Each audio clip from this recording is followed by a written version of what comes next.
My channel at இனிய பிரீத்தி vlog. நம்ம இந்த வீடியோல என்ன பார்க்க போறோம்னு பாத்தீங்கன்னா சண்டே ஸ்பெஷல் பிரியாணி எப்படி செய்யுதுன்னு பார்த்தலாமா? வீடியோக்குள்ள போறதுக்கு முன்னாடி லைக் அண்ட் சப்ஸ்கிரைப் பண்ணிடுங்க. வாங்க வீடியோக்குள்ள போலாம்.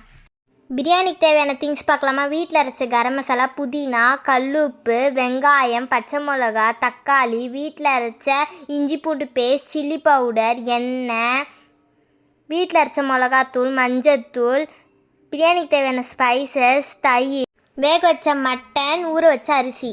பிரியாணிக்கு போடுற எல்லா ஸ்பைசஸ் அதை நல்லா வறுத்து எடுத்து மிக்ஸி ஜாரில் போட்டு நல்லா அரைச்சி எடுத்துக்கலாம்.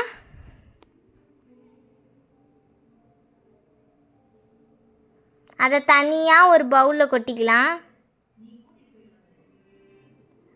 அடுப்பில் நல்லா மண் போட்டு வச்சு ரெடி பண்ணதில் விறகு வச்சிடலாம். கற்பூரம் வச்சு ஏற்றிடலாம்.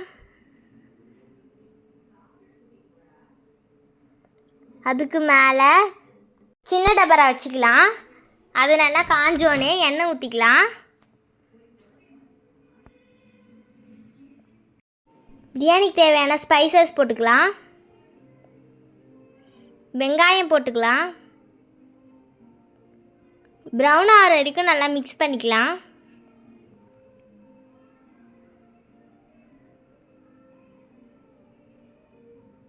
ஆறு பச்சை மிளகா,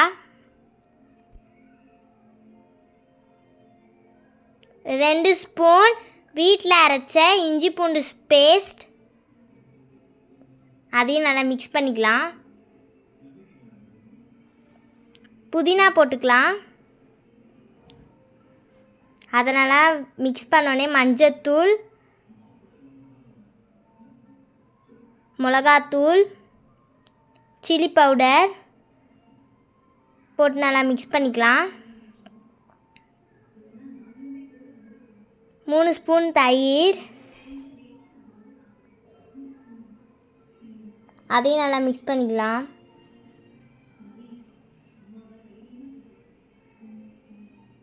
நல்லா வெந்தோடனே தக்காளி போட்டுக்கலாம்.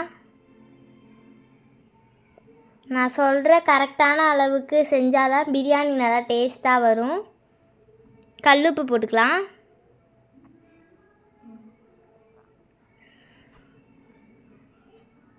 வீட்டில் அரைச்ச கரம் மசாலா அதே போட்டு நல்லா மிக்ஸ் பண்ணிக்கலாம்.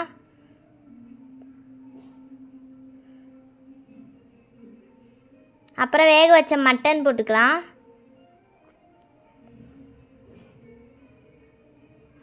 மட்டன் தேவைன்னா நீங்கள் அப்படியே கூட போட்டுக்கலாம்.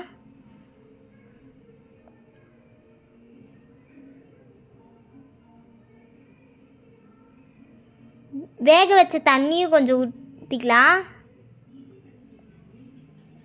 அது ஒரு சொம்பு வரும். அப்புறம் 2 சொம்பு தண்ணி ஊற்றிக்கலாம். அதை நல்லா மூடி போட்டு மூடி வச்சிடலாம். நல்லா கொதிக்கும்போது அரிசி போட்டுடலாம். நான் சீரக சம்பா தான் எடுத்திருக்கேன். நீங்கள் பிரியாணி அரிசி கூட போட்டுக்கலாம். அதை நல்லா மிக்ஸ் பண்ணிக்கலாம்.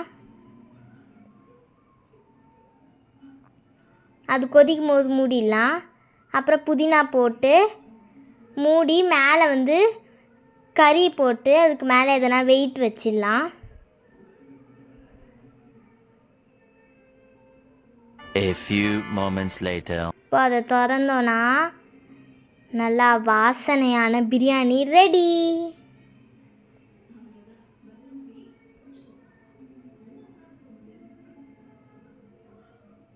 பாருங்கள் எவ்வளோ சூப்பராக இருக்குன்னு. இந்த மாதிரி ட்ரை பண்ணி பாருங்கள், ரொம்ப டேஸ்ட்டாக இருக்கும். பிரியாணி ரெடி.